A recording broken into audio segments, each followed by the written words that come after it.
Apa syarat Indonesia menjadi negara superpower di tahun 2045 di masa 100 tahun Indonesia merdeka kala itu? Ada pertanyaan sebelum menjawab pertanyaan pertama tadi. Apa ada negara dalam 20 tahun membangun bisa menjadi negara superpower? Kita bahas perlahan dan kalau terbukti ada, maka kita harus berkaca pada kenyataan bahwa selama ini yang telah menjalankan negara dalam 20 tahun terakhir ternyata tidak membuat Indonesia saat ini atau 3 tahun lagi menjadi negara superpower. Jadi ke depan, lupakan mereka yang akan menjabat yang punya model pemerintahannya sama dengan mereka yang menjabat dalam 20 tahun terakhir. Mereka semua old mind. Oke, Indonesia ke depan mau berubah total kan? Bukti pertama, di tahun 1918, Jerman kalah Perang Dunia Pertama dan harus membayar kompensasi biaya perang. Namun, di tahun 1936, Jerman mulai agresi militernya kemudian menguasai Eropa. 20 tahun Jerman membangun negaranya untuk menjadi negara superpower dan berhasil. Jepang, di tahun 1945 kalah Perang Dunia Kedua. Di tahun 1964, Olimpiade modern pertama di dunia diadakan di Tokyo. Dunia terkejut dengan kemajuan teknologi dan ekonomi Jepang hanya dalam 20 tahun. Itu bukti kedua. Tiananmen 1989, Tiongkok tumpah darah. Investor barat hengkang dari Tiongkok. Tiongkok di bawah Deng Xiaoping melawan dunia termasuk mengatakan Gorbachev goblok, dan sejak saat itu mereka menjalankan sistem moneter sendiri hingga di tahun 2008 Olimpiade Beijing. Dunia tersentak. Tiongkok menjadi negara sangat kaya hanya dalam 20 tahun. Ketiga itu terjadi dalam kurun waktu 20 tahunan membangun negaranya. Atau kalau kita mau tambah lagi termasuk bagaimana membangun Dubai, city country tersebut menjadi negara makmur hanya dalam 20 tahun.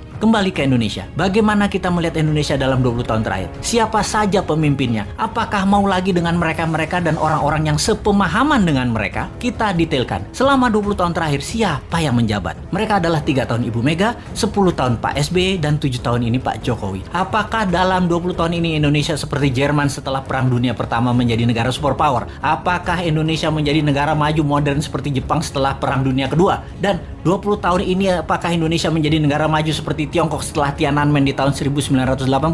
Maka jawabannya adalah belum atau tidak tercapai sama sekali. Jauh dari cita-cita negara modern ala Jepang, negara kaya ala Tiongkok, negara superpower ala Jerman. Apa masalahnya? Karena memang tidak punya konsep bernegara yang mumpuni, yang terorganisir dalam jangka panjang dan kuat strategi bernegaranya baik di dalam dan di luar negeri. Kita tanya lagi, calon kandidat 2024 nanti, siapa yang punya konsep bernegara yang akan membuat Indonesia berdiri di atas kaki sendiri? Atau kita lihat lebih dalam, jangan-jangan kandidat yang ada hanya memirror 3 kandidat terakhir bernegaranya. Apakah sahabat mau ke depan dijalankan pakai cara deket-deket dengan model bernegara 3 presiden terakhir? Rasanya dapat dipastikan Indonesia akan stagnan jalan di tempat. Kita bukan menyalahkan 3 presiden terakhir tersebut, namun mereka sudah menjalankan negara menjadi seperti saat ini dan tetap utuh. Itu hebat. Namun ke depan kita ingin lebih berdaulat lagi, bukan? Beranikah bangsa Indonesia melakukan sesuatu yang baru, yaitu pilih yang bukan mirip-mirip rejim 3 presiden terakhir? Adakah kandidatnya?